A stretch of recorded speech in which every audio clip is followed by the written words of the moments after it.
कि जब एक बेटा कामयाब होता है या जब एक बेटी कामयाब होती है तो उसकी कामयाबी में केवल उसका हाथ नहीं होता साथियों। जब एक बेटा कामयाब होता है तो उसकी कामयाबी में उसके पिता की आधी जवानी और उसके माँ की पूरी जीवन की कहानी होती है साथियों। इसलिए मैं समाज के प्रत्येक वर्ग को कहना चाहता हूँ, क्योंकि आपकी ये एक सोशल रिस्पॉन्सिबिलिटी है साथियों। समाज का चाहे वो पिता वर्ग हो, चाहे पुत्र वर्ग हो, चाहे वो बहन वर्ग हो, चाहे वो समाज का कोई भी वर्ग हो, सबको एक सोशल रिस्पॉन्सिबिलिटी दिया गया है साथियों।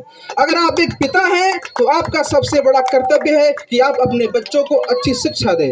यदि आप एक माता हैं तो आपका सबसे बड़ा कर्तव्य है कि आप अपने बच्चों को शिक्षा के साथ साथ सभ्यतावान बनाइए। क्योंकि यदि किसी व्यक्ति के पास शिक्षा है तो वो बड़ा हो सकता है लेकिन महान नहीं हो सकता है। अगर हमें अपने बच्चों को महान बनाना है तो शिक्षा के साथ साथ शिष्टाचार सभ्यतावान बनाना पड़ेगा साथियों।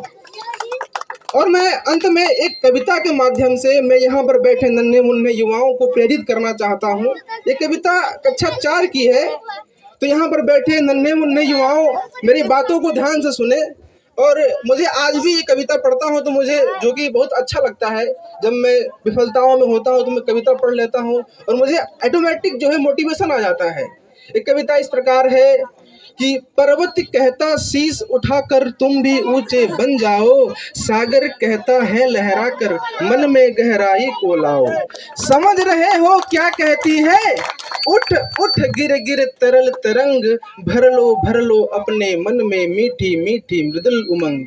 पृथ्वी कहती धैर्य न छोड़ो, कितना ही हो सर पर भार, और नभ कहता है फैलो इतना, ढक लो तुम सारा संसार, ढक लो तुम सारा संसार। इन्हीं वाणी के साथ मैं अपने शब्दों को विराम देता हूँ। जय भीम, जय भारत।